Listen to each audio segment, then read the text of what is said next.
Loomer goes to the White House. President Trump fires who she exposed.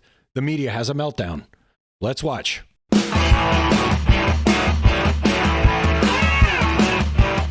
CNN has learned the White House has fired multiple administration officials after the president met with a well-known far-right activist. That's right. Well, you're a far-left activist, all of you. Activist is Loomer, who you see there in red. She was seen there at the White House yesterday greeting Commerce Secretary 𝐼𝐻𝐪. Very much so there. CNN's Elena Trine outside the White House for... Very much so what? What does that even mean? Very much so? What, did she give him a hug or something? Who cares? Elena, your sources say Loomer urged Trump to terminate these employees. Can you tell us who they are, why they were let go? Because they're disloyal, undermining pieces of garbage. Yeah, she actually went in, I was told, to the West Wing with a list of around a dozen names and urged President Donald Trump to fire them. A lot of this was more about loyalty tests and whether or not these people had the president's best interests at heart, at least from her point of view. Now, this was first reported by the New York Times, but what we've learned since is that the White House has actually moved forward with firing multiple administration officials. At least 3 national security staffers were also on that list. And look, it's interesting because we know that National Security Advisor Michael Waltz, he was actually meeting with the president in the Oval Office before Loomer had entered the West Wing and came in to meet with him. So he ended up staying back, and he was there while she was doing this, while she was telling him how many of the staffers who served beneath him, including his principal deputy secretary, national secretary. All right, so let's read the doom list here. Far-right activists, promoted 9/11 conspiracy theories, history of racist comments. Okay, what does that have to do with any of her reporting if it's true? Absolutely nothing. His deputy secretary, Alex Wong, saying that he was too hawkish, that he wasn't loyal as well. So a very interesting meeting. And I want to give you just a little bit of context on Loomer because she's someone, as you mentioned, she's a far-right activist. She's actually someone who had a lot of access to the president while he was on the campaign trail. And by the way, just for a second, a lot of Democrats that are in office now have a history of racist comments. In fact, they say them all the time. In real time going on as we speak. The story last fall about how she had traveled with President Donald Trump to a 9/11 memorial, something that actually caused a lot of consternation within his inner circle. And she's been complaining in recent weeks as well that she hasn't had enough access to the West Wing. But yesterday, of course, we know now that she has met with him. And I'm told as well that the president actually moved forward with a lot of these firings because of her urging of him to do so. Now, no, it's not urging. It's she was presented the president with some receipts, and he acted on it. I did speak with Loomer as well. I want to read you just a bit of the statement she sent me. She confirmed that she had met with him and said, out of respect for President Trump and the privacy of the Oval Office, I'm going to decline on divulging any details. But she went on to say that it was an honor to, quote, present him with my findings. I will continue working hard to support his agenda, and I will continue reiterating the importance of strong vetting for the sake of protecting the president and our national security. So you can hear there how she's clearly saying that she believes that people somehow got into the National Security Council without really being as loyal to the president as we know that, many of these people who were actually vetted by 𝐟𝐺𝐫, the head of the Presidential Personnel Office. She's arguing that they weren't that loyal, and now we're seeing many of them actually get. No, it's not that they see, loyalty. Okay, that's one thing. It's that they're also actively trying to undermine him. This whole Signalgate thing. How did that reporter get added to that call? How did that happen? Everything else aside, whether somebody should have noticed it, whether they should have been talking on the app, all that aside, how does that guy get on that call? We still don't have that answer, I don't think. This Alex Wong character who said he added him. Well, why did he add him? If he's the one who added him, I don't know if we know that for sure yet. If that really would happen, why'd that happen? And this Alex Wong, I don't know that he's been fired yet. It's circulating around that he will be, but not confirmed that he has been yet. Fired. Anyway, but on this, and here's Miss Insufferable. It's important to note that Loomer is driving this. She is a far-right activist. Far-right activist. You're a far-left activist. I'll just call you back what you are if you want to use those terms. She is someone who said that if Vice President Harris won the White House during the election, that it would smell like curry. Those were comments that were denounced by Republican allies of the president. Mm-hmm. Again, not something I would say or condone, but who cares? What does that have to do with the receipts that she's bringing to Donald Trump? Absolutely nothing. Including Vance, the times that he disagreed with it. And so she is the one who's really driving this, and it speaks to the level of influence. And let's talk about the impact on national security, who they are.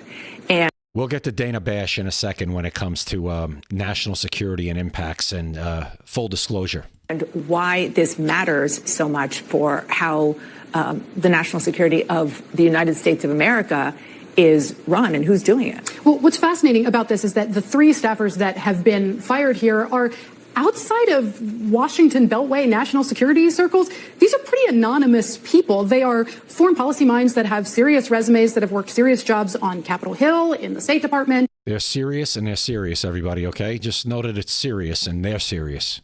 In think tanks, these are people that are well known in national security circles because they are longtime practitioners of foreign policy, experienced in making that kind of policy. These are the How's that been working out for us? People that are sort of engaged in the nitty gritty of actually designing national security policy for the president. But they're What president? Because we don't want him. We don't want these people with our president that we have now. not big public figures. They're people like Brian Walsh, who was who ran intelligence programs for the White House, who formerly worked for Senator Marco Rubio when he was chairman of the Senate Intelligence Committee. You had a senior director who worked on technology issues for the National Security Council, and you had the head of legislative affairs for the National Security Council. So again, not people that are sort of big public names that you're hearing on cable news all day long. And I think it really speaks to this kind of lesson that the president felt that he learned out of his first administration of being managed up by these faceless bureaucrats. She actually said something very good right at the end there. Yeah, exactly what he learned. It wasn't all the big names. The big names were just the front. It was the people underneath the big names that were doing all the dirty work, the leaks, the this, the that, everything that happened. Like Laura Loomer said when she's like, I'm not going to leak what happened in that Oval Office meeting. How many times did we get leaks of things that happened in that Oval Office during Trump's first term? Those are the people, the ones that were just on that screen, those type of people right there. And they're the ones that have to be rooted out and tossed. Thank you both for your reporting. To new depth. Now we just have to hear Nicole Wallace talking about, Nicole Wallace of the famous, that the little boy who beat cancer. What was his name? I forget it. Oh, his name. DJ at the State of the Union, who she said would delete himself if that he doesn't delete himself if he becomes a police officer. This disgusting trash that we're looking at right now, who still has a job after saying that. Let's hear her little freak out about somebody else who got fired because apparently Laura Loomer dropped a dime on this guy too. With the purging of career officials inside U.S. attorneys' offices across the country. The New York Times reports that Who cares? Purging of career officials. Yeah, people get fired every day from careers that they've been at for a long time, and they're officials at wherever they are. But guess what? They get fired for no reason other than the fact that they get fired. Happens every day to everybody else. Long-term prosecutors were fired last week with zero warning or heads up. And with that happens to other people, too, in the real world. Only one explanation given. They were being fired on behalf of Donald Trump. They're being fired because their boss doesn't want them working for them anymore. There you go. It's very simple. If you don't have any union protections or stuff in your contract, that's how it works. Personally, according to the New York Times, quote, one of the prosecutors, Adam Schleifer, was sitting at his computer on Friday morning in Los Angeles working on a case against the founder of Fatburger. Oh, no. While he was writing. Looks like the founder of Fatburger might get away with it now. I have no idea what he was working on. I'm just kidding. He received an email from a White House official saying that he had been terminated. No reason was cited. Shocked and confused by the message, Mr. Schleifer asked supervisors if the email was some kind of hoax. He quickly discovered that his work phone had been reset. He could no longer use office devices. Yeah, that's the way that works, too. When I retired, I think before I left the building, I didn't have access to my email like that my last day. I think before I walked out of the building, my email was shut off that I had access to as a supervisor. Everything was gone. So this is how this works in the real world for everybody else. You see, Nicole Wallace? Hopefully it'll happen to you soon. You're awful. You're disgusting. Times reports this, quote, exactly 1 hour before he received the termination email. The far-right influencer, Laura Loomer, posted on social media about Mr. Schleifer, calling him, quote, a Biden holdover. And there you go. Good. A Biden holdover. Gone. Most of these people cannot be trusted, like that woman at the end of that CNN report said, which is actually pretty accurate. He learned his lesson, President Trump. He doesn't want these people working for him anymore. Let's look at Laura Loomer's X feed real quick.